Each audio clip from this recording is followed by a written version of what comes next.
Hello, my name is Peter Valle, Hi, I'm Jaime Garza. and welcome to Urban Canvas, the Pilsen Economic Renaissance. And we've got a filled show for you today. We're going to talk about the 2024 new laws in Chicago. We're also going to mention the Pilsen migrant entry point and how Pilsen is an entry point for migrations and migrants that are coming to the States. We'll also talk about the new law for the migrant driver's license that J.B. Pritzker just signed into law. We'll also mention the paid leave and paid sick and safe leave law that was just signed. We'll also mention minimum wage and as well as our networking event and ESDC's own Buen Provecho. Yeah, so we have a full lineup of topics to kind of hit. But I wanted to talk a little bit about Pilsen and how it's been the entry point for migrants in Chicago. I know the south side of Chicago, South Chicago, was also an entry point for a lot of steel workers and that industry coming up north to work. But also, even closer to downtown Chicago was Pilsen. So Pilsen has always been an entry point for migrants. The Czech, the Polish came in to Chicago and they kind of established themselves in Pilsen for a long time. After that, maybe in the 50s or 60s, a big wave of Mexican migrants moved into Pilsen. And Pilsen has always been like just a home for migrants. Cheap rents and a community feel. And even, their churches and a lot of the pastors, like, they would have churches in Spanish or church in Polish, kind of to making migrants feel at home. So all of this also developed into people taking ownership of the neighborhood, of the language, of just their customs. So a lot of restaurants started popping up, Mexican food, right? Tacos and tortas and, Sure. and tamales. So this kind of create Pilsen as a hub and as an entry point for migrants, Mexican migrants. Once migrants come to another country, to another city, to another place, they bring in their culture.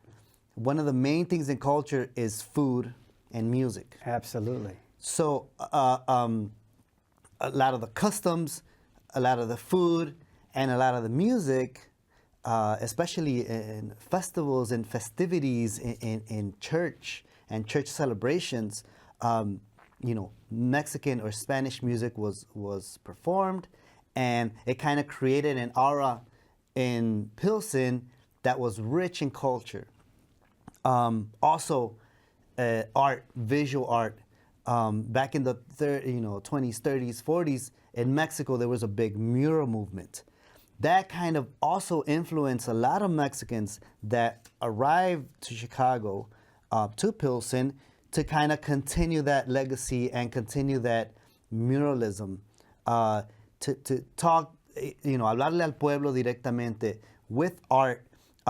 So then a lot of murals started popping up in Pilsen, kind of speaking to the community in their own language and also of their own culture, with things that they could assimilate to in terms of art, in terms of visual representation of themselves.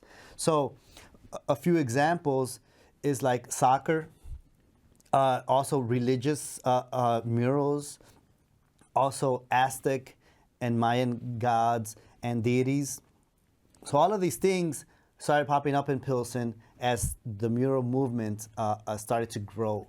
And a few of the muralists from back then are still around and still painting.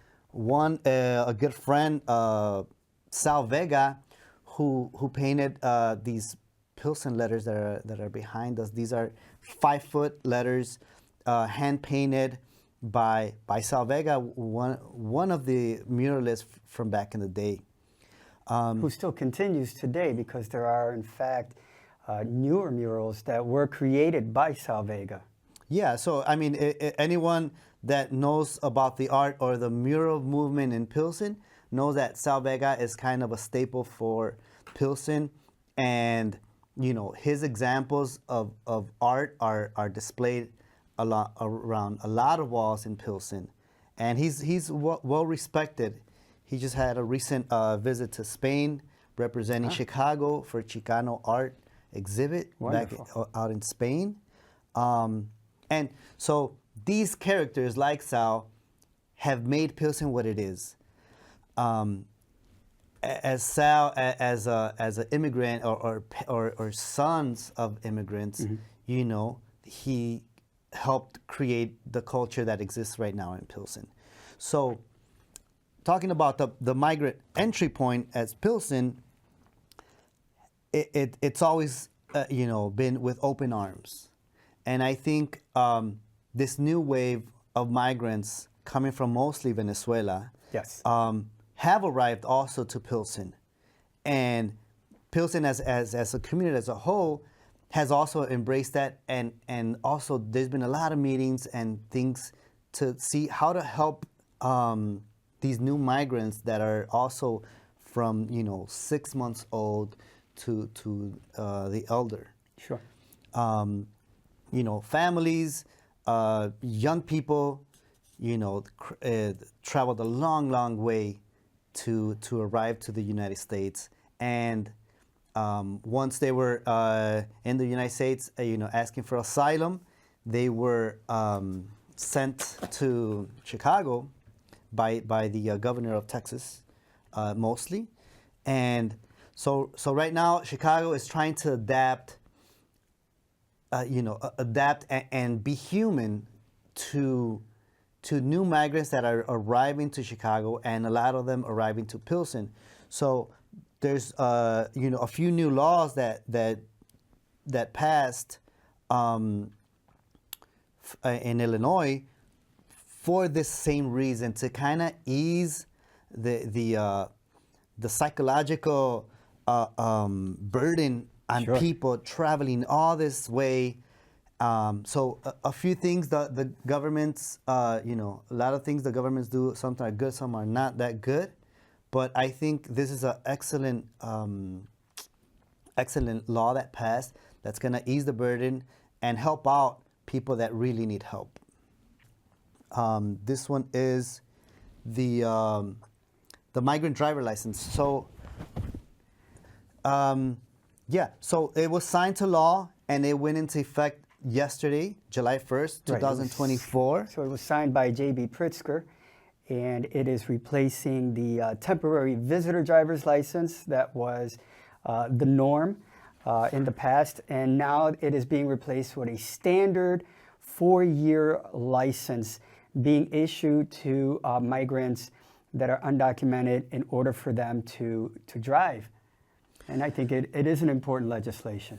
Yes, I mean, anyone, anywhere at this point in time, needs to move around to either work, to find, resources, to feed their family, to live as a human being in Chicago. They need to move around, and the best way to move around in Chicago, even though Chicago has a great public transportation system, one of Probably the best in the country, still to be able to go out either to suburbs or to go out of the inner city, you do need a car. And migrants were, you kind of drive afraid of being stopped and not having your documentation. So I think this is a great law. A lot of props to Pritzker. I know they worked on it a lot, and they, took community input on what are the things that they could work on right away. Yes. To help these new wave of migrants. Right, and this knocks down a lot of barriers that migrants face today coming to the States, and having documentation and being able to drive confidently allows migrants to move within the spaces that usually were a challenge, where they are now able to peacefully provide for their families, and also to comply with the laws and to be able to be in compliance. I'm sure it means a lot to migrants to be in compliance and to move around safely within the spaces of Chicago and not worry about any kind of repercussions for something that, quite honestly, is kind of necessary. It's a human right to be able to drive in any country, in any part of the world. It's definitely a privilege, absolutely. Yes, for sure. So, you know, a few other things that came, that took an effect July 1st in terms of laws in Chicago and in Illinois is the paid leave and paid sick and safe leave from workers. So I know that this has had some controversy in Chicago, whether it be from the side of the worker and especially on the side of the owners of businesses, small businesses in particular. So any change is hard. I mean, obviously, everyone is out looking for themselves. The workers are out looking for themselves, and the businesses are out looking for themselves. But it's the government's job to kind of have the playing field so that these two parties can work together and really make Chicago a better place to live and to work. So what does the paid leave and the paid sick and safe leave, what does that look like now? So there's been a lot of debate and a lot of talks. I've been to a few meetings of kind of on both sides. Okay. A lot of restaurant owners were pushing back because they've always been the last to kind of be benefited by the local government. Okay. So they're like, well, it's fine, we could adjust, but this is just going to have a bigger impact on our prices, and at the end of the day, the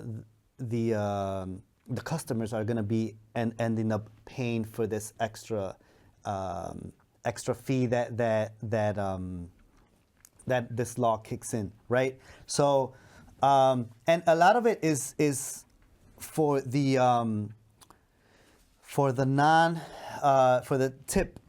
tip workers, okay, which is usually bartenders and waiters.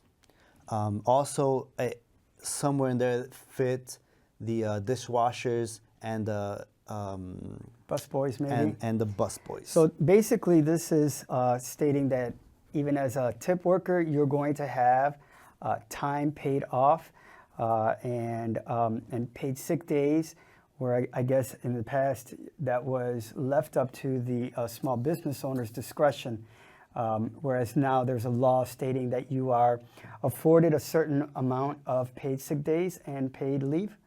Yeah, so the city of Chicago and BACP is putting up some workshops, okay, for restaurants, for businesses that hire tip workers.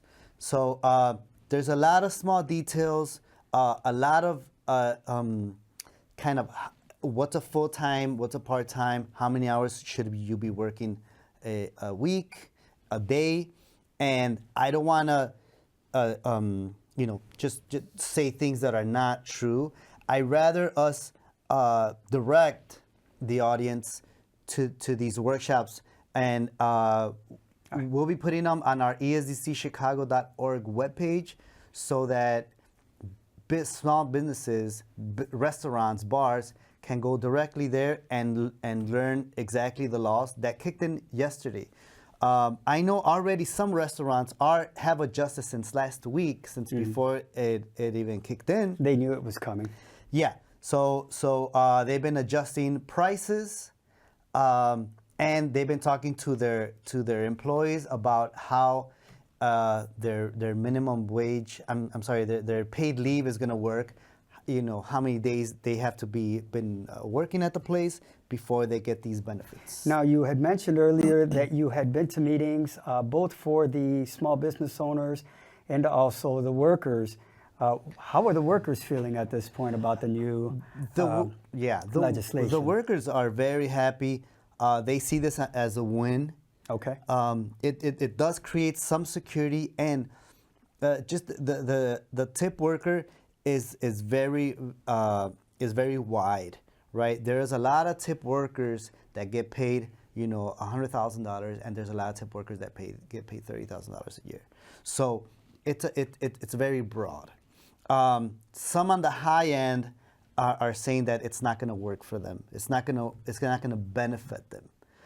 And those on the low end, Sure, it is going to benefit them. Now, I think right now the challenge is for the restaurant owners to adjust their pricing and comply with the law, and still be still having a profit so that they can maintain open their restaurants and and serve the city of Chicago. so basically there's going to be a period of adjustment in which both the workers and the business owners are going to have to adjust in order to see a smooth transition into the new rules. And we'll be experiencing this. I mean, all of us go to restaurants, at least once a week, twice a week. We'll be seeing these things in effect, and I know it's always hard to adjust to new things, to new prices, or to new ways of seeing things. But I really think that this will benefit most of the people in Chicago. Especially in the long run, I think that any time that you support workers, definitely everybody sees an uptick in economic advantages. Speaking of paid leave and businesses, there was also a new hike in the minimum wage, specifically for tip workers and also non-tip workers. Yeah, so this minimum wage, I'll read it off. The minimum wage in Illinois is going up. The minimum wage will increase to $14 an hour for non-tipped workers, and $8.40 an hour for tipped workers, and $12 an hour for youths under 18 working less than 650 hours per calendar year. So it's also a big bump for tip workers. Absolutely. Where they were getting paid, so little for the work that they do. Now it's kind of with the paid leave and the minimum wage increase for tip workers, I think the workers are winning right now, and Yep. does not mean that someone else loses.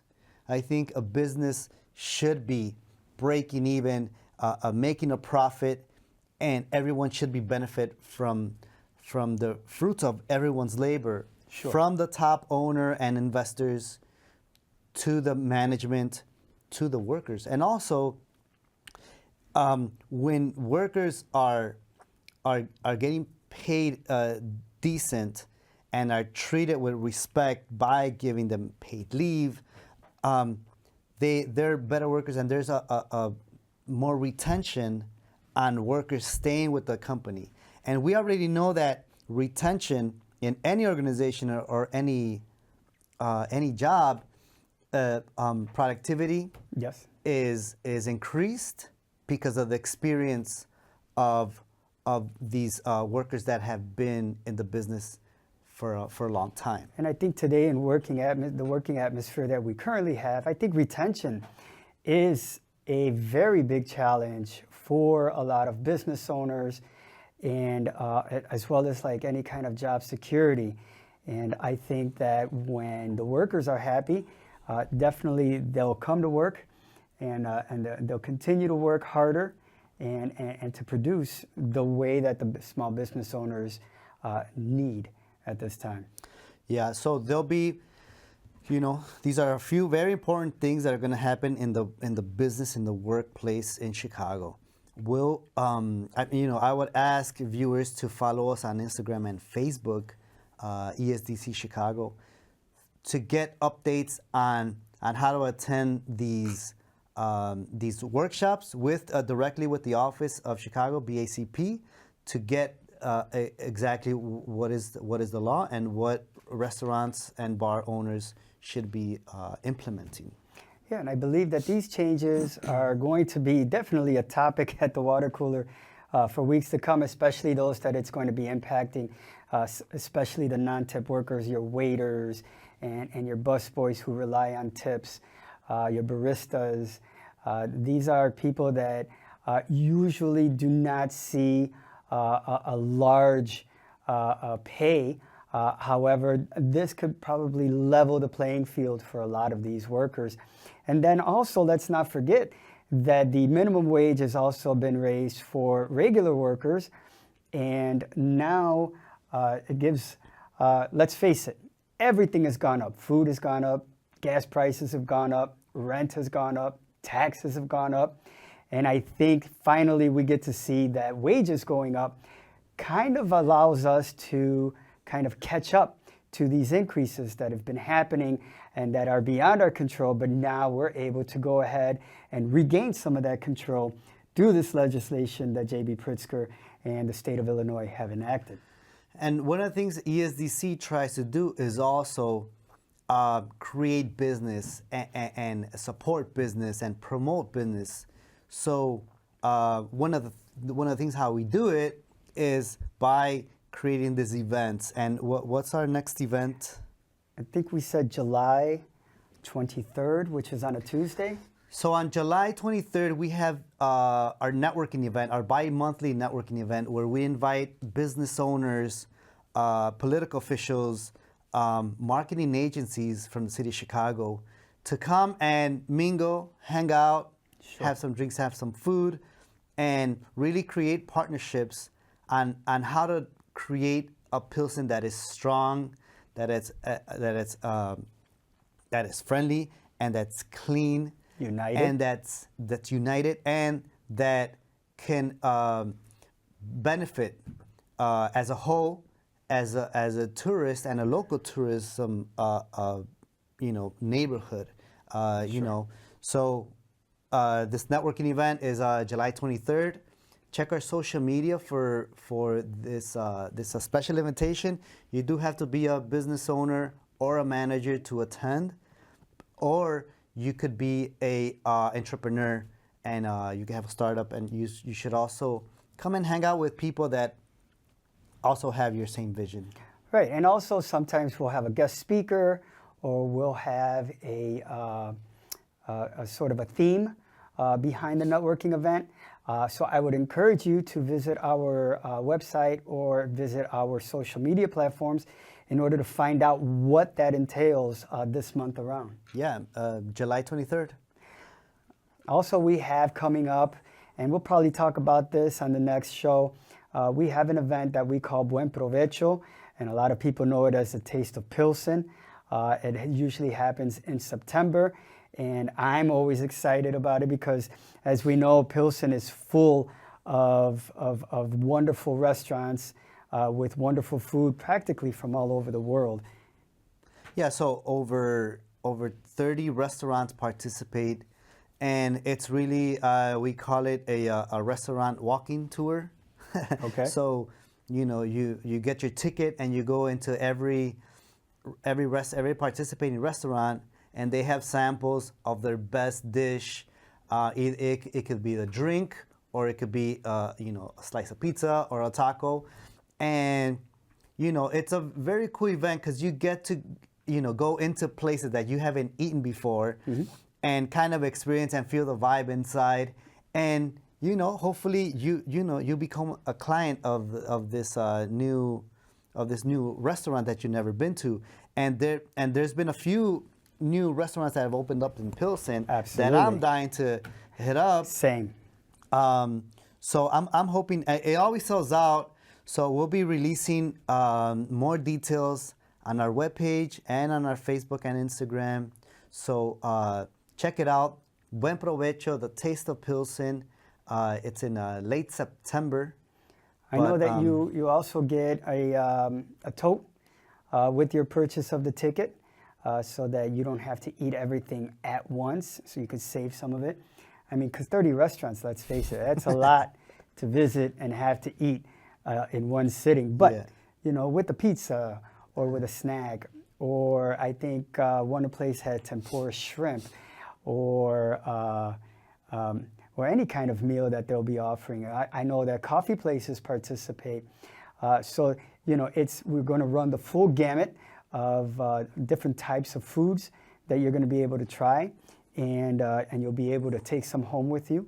Everybody loves a doggy bag. I guess maybe that's what the tote is, kind of like an official doggy bag of the Pilsen Food Walk. Yeah, this is our 15th annual Buen Provecho Taste of Pilsen. So I know I'm the outreach person for ESDC, and when I'm out there, definitely restaurants will ask me, when are you going to have the Buen Provecho? We're already ready. And that's always encouraging to see, because I know that just like in our past festival that we have, Mole de Mayo, these restaurant owners will put their best foot forward in order to entice you to visit their restaurant throughout the rest of the year. Yeah, and this event is meant for people to go and check out new places. There's a great variety in Pilsen, and there's great art, and there's great food. So you cannot go wrong. Stop by, check out our website, check out our Facebook and Instagram, and we'll be forwarding the details there in a few weeks. All right, and our website is? ESDCchicago.org, and also our social media handles is ESDC Chicago. Awesome. Well, I'm Peter Valle. And my name is Jaime Garza. And this is Urban Canvas, Pilsen's Economic Renaissance. Thank you so much for joining us. Until we see you again.